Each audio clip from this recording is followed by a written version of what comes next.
नमस्कार दोस्तों, स्वागत है आपका हॉरर एक्स स्टोरी चैनल पर। आज मैं एक रियल इंसिडेंट सुना रहा हूँ।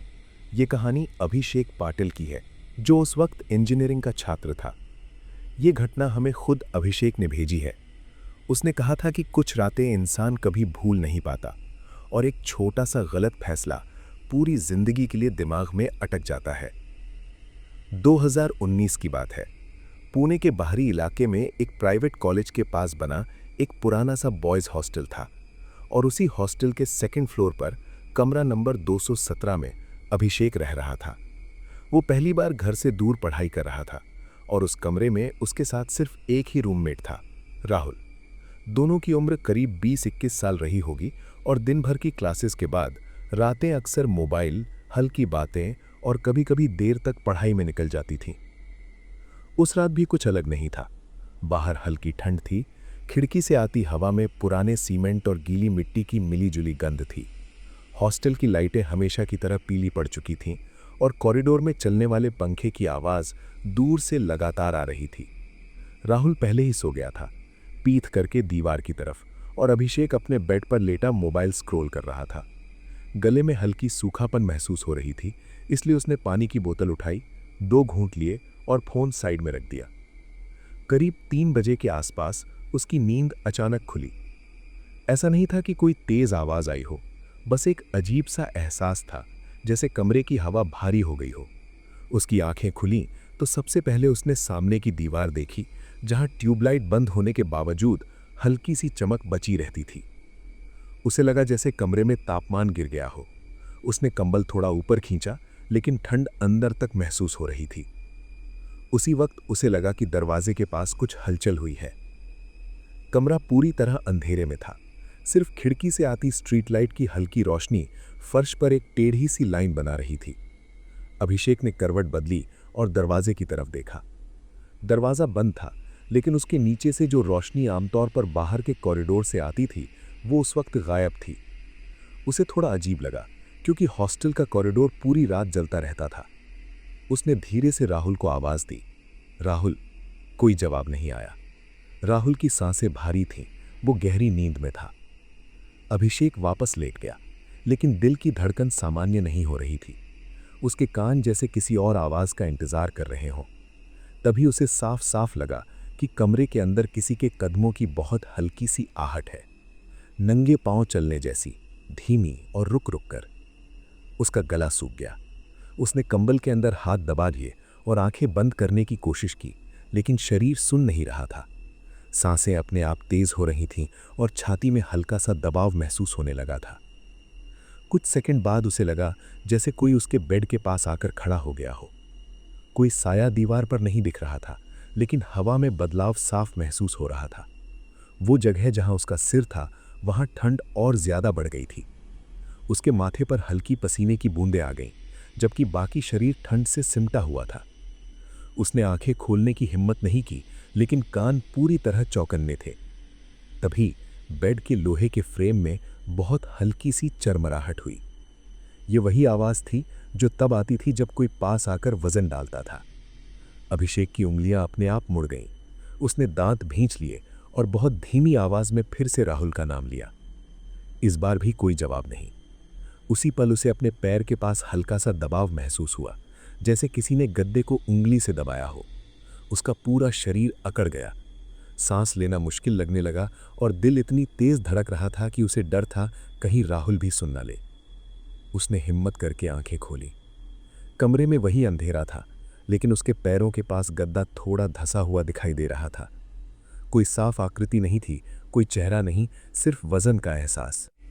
उसकी नज़र अपने ही पैरों पर टिक गई, जो कंबल के अंदर हल्के कांप रहे थे।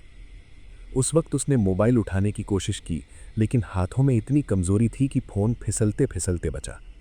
स्क्रीन ऑन करते ही हल्की नीली रोशनी कमरे में फैल गई और उसी रोशनी में उसने देखा कि गद्दा धीरे धीरे अपनी जगह वापस आ रहा है, जैसे वहां कुछ था ही नहीं। लेकिन ठंड बनी रही। अभिषेक सीधा बैठ गया। उसकी सांसें टूट टूट कर निकल रही थीं। उसने राहुल को जोर से हिलाया। राहुल हड़बड़ा कर उठा, आंखें मलते हुए बोला, क्या हुआ? अभिषेक कुछ सेकंड बोल ही नहीं पाया। होंठ सूखे थे और आवाज गले में अटक रही थी। फिर उसने बस इतना कहा कि कमरे में कुछ अजीब हो रहा है और उसे अच्छा नहीं लग रहा। राहुल ने चारों तरफ देखा, स्विच ऑन किया, ट्यूबलाइट जली और कमरा अपनी पुरानी शक्ल में वापस आ गया। 2 बेड, एक अलमारी, पढ़ाई की मेज और दीवार पर लगे पुराने पोस्टर, सब सामान्य लग रहा था। लेकिन अभिषेक का शरीर अब भी कांप रहा था। उसने अपनी हथेलियों को घुटनों पर रखा ताकि राहुल न देख पाए कि उंगलियां हिल रही हैं।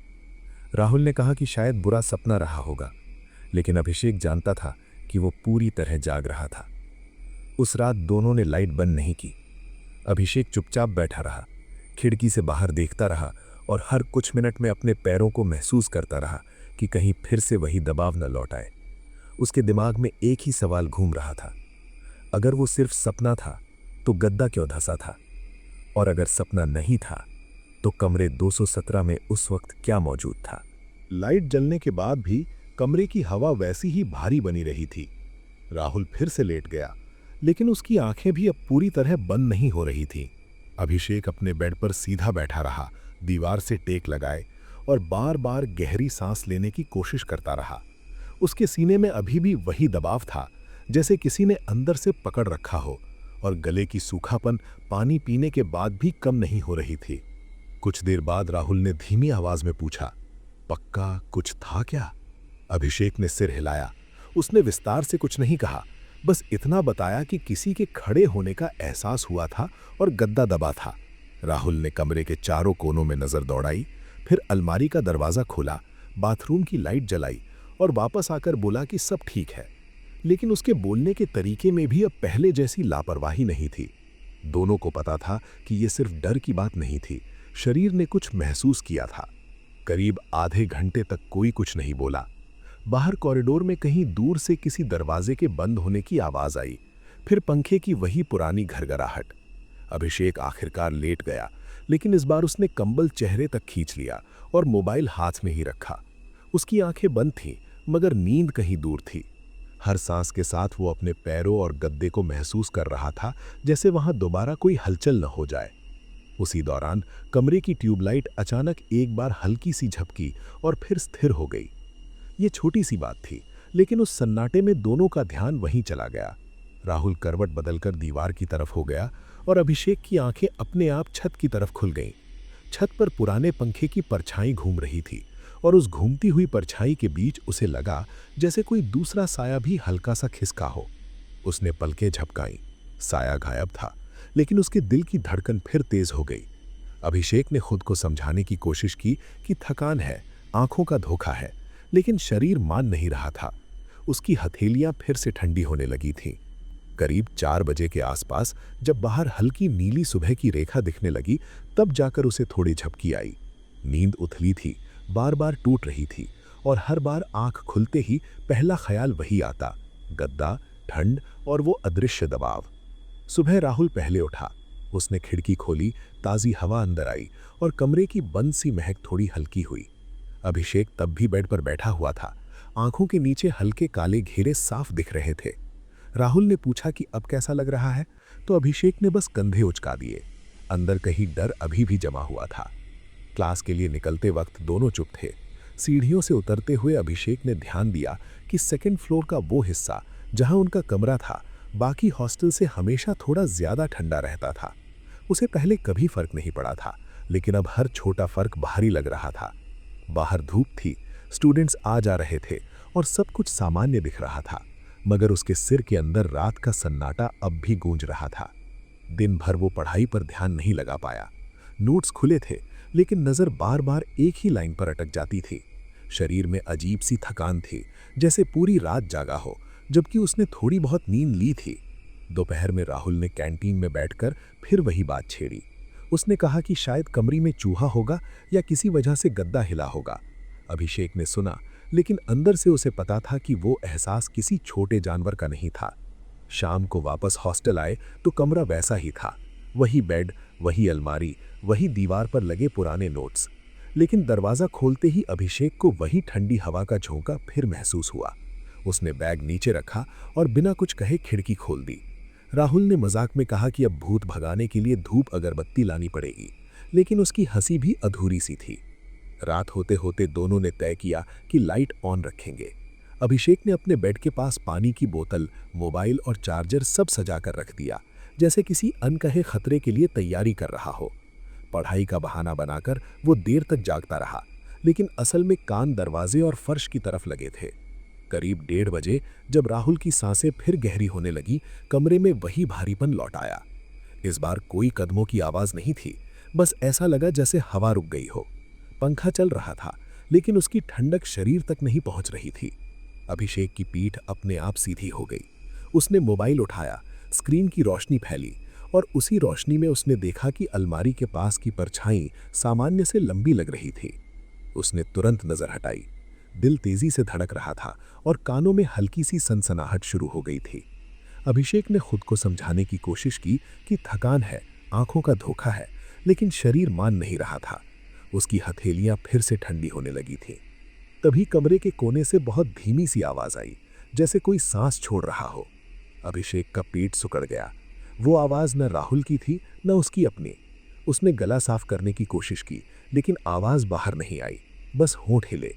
कुछ सेकंड तक वो सांसों की आवाज 2 जगहों से आ रही थी और फिर बेड के पास फर्श पर हल्की सी चरमराहट हुई। इस बार गद्दा नहीं दबा था, लेकिन किसी के पास खड़े होने का वही पुराना एहसास लौट आया। अभिषेक ने आंखें बंद कर ली, दोनों हाथों से कंबल पकड़ लिया और मन ही मन बस यही दोहराता रहा कि सुबह जल्दी आ जाए। उसे नहीं पता था कि ये सिर्फ शुरुआत थी। उस रात के बाद से कमरा 217 सिर्फ एक कमरा नहीं रह गया था। सुबह हुई तो बाहर सब पहले जैसा ही था, लेकिन अभिषेक के भीतर कुछ स्थिर नहीं हो पा रहा था। उसकी आंखें लाल थीं, सिर भारी था और चलते समय हल्का चक्कर जैसा महसूस हो रहा था। राहुल ने फिर समझाने की कोशिश की कि शायद लगातार डर की वजह से दिमाग चीजें गढ़ रहा है, लेकिन अब बात सिर्फ डर की नहीं रह गई थी। शरीर हर रात किसी उपस्थिति के लिए पहले से तैयार रहने लगा था। उस दिन शाम को जब दोनों वापस कमरे में आए तो दरवाजा खोलते ही अभिषेक को एक अजीब सी गंध महसूस हुई। सीलन जैसी नहीं, बल्कि कुछ जला हुआ सा, बहुत हल्का, जैसे पुरानी तारों के गर्म होने की गंध। उसने तुरंत स्विच ऑन किया। सब सामान्य था। राहुल ने कहा कि शायद नीचे की किसी रूम में कुछ जला होगा, लेकिन गंध कमरे के अंदर ही घूम रही थी और कुछ देर बाद धीरे धीरे अपने आप गायब हो गई। रात को दोनों ने तय किया कि आज जल्दी सो जाएंगे। थकान अब हड्डियों तक उतर चुकी थी। लाइट इस बार भी ऑन रही, लेकिन अभिषेक ने पहली बार अपने बेड की पोजीशन बदली। उसने बेड को दीवार से थोड़ा दूर खींच लिया ताकि अगर कोई फिर पास आए तो उसे जगह साफ दिखे। ये करते समय उसकी हथेलियां पसीने से भीग गई थीं, जबकि कमरे में ठंड थी। करीब 2:30 बजे के आसपास उसकी नींद टूटी। इस बार कोई सपना नहीं था, बस ऐसा लगा जैसे किसी ने बहुत धीरे से उसके नाम के पहले अक्षर को फुसफुसाया हो। आवाज साफ नहीं थी, लेकिन हवा में कंपन महसूस हुआ। उसने तुरंत आंखें खोली। ट्यूबलाइट जल रही थी। राहुल अपनी जगह पर था, लेकिन कमरे की घड़ी जो दीवार पर लगी थी बंद पड़ी थी। वो घड़ी कभी बंद नहीं हुई थी। उसकी टिक टिक अक्सर रात की खामोशी में साफ सुनाई देती थी। अब सुइयां 3 बजे पर अटकी हुई थी। अभिषेक ने मोबाइल उठाकर समय देखा, 2:47। उसके गले में फिर वही सूखापन लौट आया। उसी समय अलमारी के ऊपर रखा उसका बैग हल्का सा हिला, बहुत हल्का, जैसे अंदर से किसी ने छुआ हो। राहुल गहरी नींद में था। अभिषेक ने बैठकर ध्यान से देखा। बैग स्थिर था। उसने खुद को शांत करने की कोशिश की, लेकिन दिल की धड़कन अब कानों में सुनाई दे रही थी। उसने धीरे से बेड से पैर नीचे लटकाए ताकि फर्श को महसूस कर सके। फर्श बर्फ जैसा ठंडा था। उसके तलवों में झंझनाहट हुई और उसने तुरंत पैर वापस खींच लिए। उसी क्षण कमरे के दरवाजे की कुंडी बहुत धीरे से खटकी। आवाज इतनी हल्की थी कि अगर वो जागा ना होता तो शायद सुन भी नहीं पाता। अब दरवाजे पर नजर टिकाई। कुंडी अपनी जगह थी, लेकिन उसमें हल्का सा कंपन था, जैसे किसी ने अभी अभी उसे छुआ हो। उसका सीना फिर भारी होने लगा। सांसें छोटी और तेज हो गईं। अभिषेक ने इस बार राहुल को जगाने का फैसला किया। धीरे से हाथ बढ़ाकर उसे हिलाया। राहुल की आंखें खुली तो उसने तुरंत अभिषेक का चेहरा देखा, पसीने से भीगा, होंठ सूखे, आंखें डरी हुई। फिर से? राहुल ने बहुत धीमे पूछा। अभिषेक ने सिर हिलाया। इस बार दोनों बैठ गए। कमरे में खामोशी थी, लेकिन वो खामोशी खाली नहीं लग रही थी, जैसे किसी तीसरे की मौजूदगी उस सन्नाटे में छिपी हो। राहुल ने हिम्मत करके दरवाजा खोला। बाहर कॉरिडोर खाली था। लाइट जल रही थी, कोई नहीं था। दरवाजा बंद करते ही ट्यूबलाइट एक बार फिर झपकी और इस बार कमरे के कोने में, जहां दीवार और छत मिलते थे, एक हल्की सी काली परछाई कुछ सेकंड के लिए स्थिर दिखाई दी। वो साफ आकृति नहीं थी, लेकिन आसपास की रोशनी से अलग थी, जैसे उस हिस्से में अंधेरा थोड़ा गाढ़ा हो। दोनों ने उसे देखा। कोई कुछ नहीं बोला। राहुल ने तुरंत नजर हटाई, जैसे देखना ही नहीं चाहता हो। अभिषेक की उंगलियां अपने आप मुट्ठी में बदल गईं। शरीर जकड़ गया था। परछाई कुछ पल बाद गायब हो गई, लेकिन उस जगह की ठंड बढ़ गई थी। उस रात दोनों ने बिस्तर एक साथ खिसका लिए ताकि बीच में दूरी न रहे। लाइट पूरी रात जलती रही, लेकिन करीब 3 बजे के बाद जब दोनों की आंखें भारी होने लगी, अचानक बेड के नीचे से बहुत हल्की सी थपकी जैसी आवाज आई। एक बार, फिर 2 बार। अभिषेक का गला सूख गया। उसने धीरे से नीचे झांका। अंधेरा था, लेकिन उसे लगा जैसे बेड के नीचे की छाया सामान्य से गहरी है। उसने मोबाइल की रोशनी नीचे डाली। कुछ नहीं था, लेकिन जैसे ही उसने रोशनी हटाई, फिर वही हल्की सी थपकी सुनाई दी, इस बार ठीक उसके सिर के नीचे से।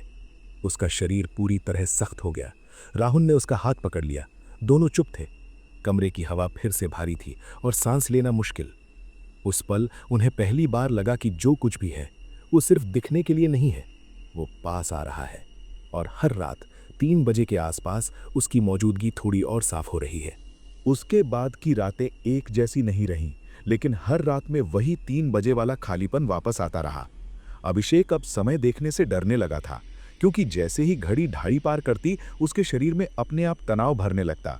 कंधे सख्त हो जाते, सांसें उथली हो जाती और आंखें बिना वजह कमरे के कोनों को ढूंढने लगती। राहुल भी बदल गया था। पहले जो हर बात पर हंस देता था, अब ज्यादातर चुप रहने लगा था और सोने से पहले दरवाजा 2 बार लॉक चेक करता था। तीसरी रात जब दोनों लाइट जलाकर लेटे थे, अभिषेक को अचानक अपने कान के पास हल्की सी हवा महसूस हुई, जैसे कोई बहुत पास आकर सांस छोड़ रहा हो। उसने पलट कर देखा, कुछ नहीं, लेकिन उसकी गर्दन के पीछे रोंगटे खड़े हो गए थे। उसने हाथ से वहां रगड़ा, मगर ठंड हट नहीं रही थी। उसी समय कमरे में रखी प्लास्टिक की पानी की बोतल अपने आप हल्की सी लुढ़क गई और बेड के पाए से टकराकर रुक गई। राहुल उठ बैठा। दोनों की नजर एक साथ बोतल पर गई। कोई खिड़की खुली नहीं थी, पंखा धीमी स्पीड पर था और फर्श समतल था, फिर भी बोतल हिली थी। राहुल ने बोतल उठाकर वापस रख दी, लेकिन उसकी उंगलियां कांप रही थीं। उसने बिना देखे ही अभिषेक से कहा कि कल वार्डन से बात करेंगे, लेकिन अगली सुबह किसी में हिम्मत नहीं हुई। दिन में सब कुछ सामान्य लगता था। स्टूडेंट्स हंसते हुए निकलते, कैंटीन में शोर रहता और क्लास में टीचर वही पुराना लेक्चर देते। मगर जैसे ही शाम ढलती, अभिषेक के पेट में अजीब सी गांठ बनने लगती। उसे लगने लगा था कि कमरा 217 दिन में बस एक जगह है और रात में कुछ और बन जाता है। चौथी रात करीब 2:30 बजे राहुल की नींद में बड़बड़ाने की आवाज आई। अभिषेक जाग रहा था। उसने देखा कि राहुल के होंठ हिल रहे हैं, जैसे किसी से बहस कर रहा हो। उसने उसे हिलाकर जगाया। राहुल हड़बड़ा कर उठा, माथा पसीने से भीगा था। उसने कहा कि सपने में कोई उसके बेड के पास खड़ा था और उसे नीचे उतरने के लिए कह रहा था। अभिषेक ने कुछ नहीं कहा। वो जानता था कि राहुल ने वही देखा है जो वो खुद महसूस करता आ रहा था। उसी रात पहली बार ऐसा हुआ कि कमरे के बाथरूम का नल अपने आप खुल गया। आवाज बहुत तेज नहीं थी, लेकिन उस सन्नाटे में साफ सुनाई दी। दोनों साथ उठे। राहुल ने नल बंद किया, लेकिन पानी की ठंडक उसकी हथेली पर देर तक बनी रही। वापस बेड पर आने तक अभिषेक को लग रहा था जैसे फर्श उसके पैरों को पकड़ रहा हो। अब डर सिर्फ कमरे तक सीमित नहीं था। अभिषेक को दिन में भी अजीब चीजें दिखने लगी थीं। कभी किसी शीशे में पीछे हल्की परछाई, कभी खाली सीढ़ियों से आती आवाजें।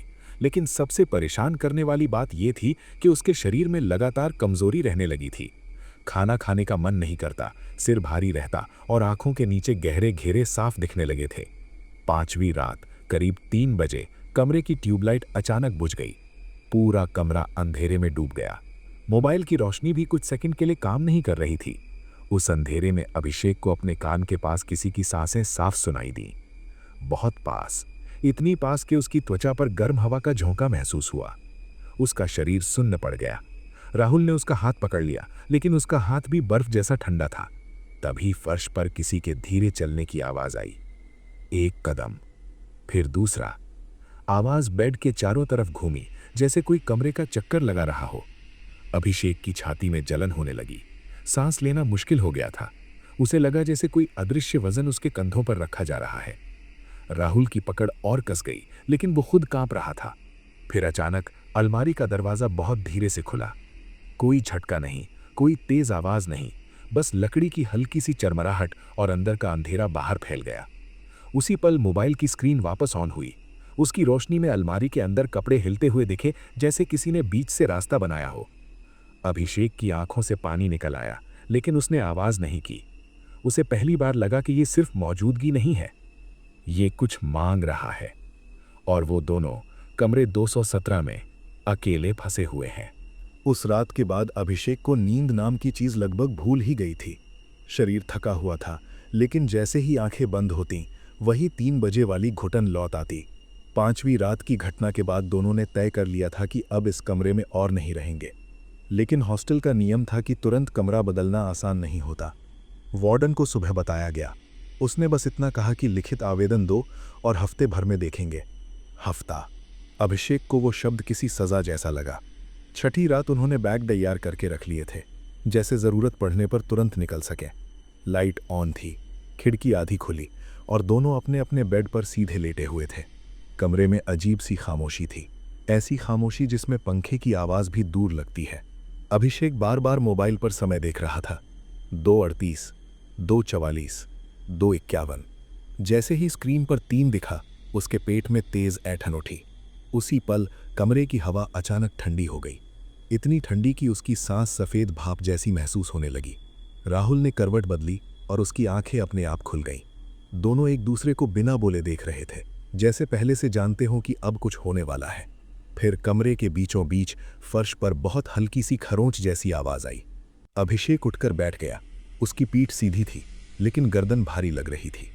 उसने देखा कि बेड और अलमारी के बीच की जगह में अंधेरा सामान्य से गहरा हो गया था। वो अंधेरा दीवार की तरफ फैल रहा था, जैसे किसी परछाई की मोटी परत धीरे धीरे ऊपर चढ़ रही हो। राहुल ने उसका नाम लिया, बहुत धीमी आवाज में। अभिषेक कुछ बोल नहीं पाया, उसकी जीभ जैसे सुन्न हो गई थी। उसी अंधेरे से बहुत धीरे धीरे किसी के कदमों की आवाज निकली। इस बार वो हल्की नहीं थी, फर्श पर वजन पड़ने की साफ आवाज थी। एक कदम आगे, फिर दूसरा। अभिषेक का दिल इतनी जोर से धड़क रहा था कि उसे लगा छाती फट जाएगी। उसकी उंगलियां अपने आप बेडशीट में गड़ गईं। कदम रुक गए, ठीक उसके बेड के पास। उसे लगा जैसे कोई नीचे झुककर उसे देख रहा हो। चेहरे पर कोई हवा नहीं लगी, कोई साया दीवार पर नहीं पड़ा, लेकिन शरीर जान रहा था कि वो अकेला नहीं है। उसके कंधों पर अचानक भारीपन आया, जैसे किसी ने दोनों हाथ रख दिए हो। सांस पूरी तरह अटक गई। राहुल का हाथ उसके हाथ में था, लेकिन वो पकड़ भी कमजोर पड़ने लगी थी। फिर बहुत धीमी टूटी हुई सी आवाज कमरे में गूंजी। कोई शब्द नहीं थे, बस सांस और घिसटती हुई ध्वनि का मिश्रण। अभिषेक की आंखों से अपने आप आंसू निकल आए। सिर झुका लिया, जैसे देखने से बचना चाहता हो। उसी पल उसे अपनी पीठ पर हल्का सा दबाव महसूस हुआ, जैसे कोई उसके पीछे खड़ा होकर झुक रहा हो। शरीर पूरी तरह अकड़ गया था, दिमाग खाली था। तभी राहुल चीख पड़ा। वो चीख पूरी ताकत से नहीं थी, बल्कि डर से निकली हुई टूटी आवाज थी। उसी के साथ कमरे की ट्यूबलाइट जल गई। तेज सफेद रोशनी फैलते ही अंधेरा पीछे हट गया, जैसे कभी था ही नहीं। कदमों की आवाज बंद हो गई, कंधों का भारीपन गायब हो गया। कमरा फिर वही पुराना कमरा बन गया। 2 बेड, अलमारी, मेज, दीवारें।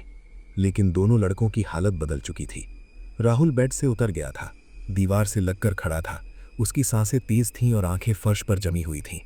अभिषेक कुछ सेकंड तक हिल नहीं पाया, फिर धीरे धीरे उठकर बैठा। उसकी पीठ पूरी तरह गीली थी, जैसे किसी ने ठंडा पानी डाल दिया हो। उन्होंने उस रात 1 मिनट भी और वहां नहीं रुकने का फैसला किया। बैग उठाए, मोबाइल जेब में डाले और बिना पीछे देखे कमरे से बाहर निकल गए।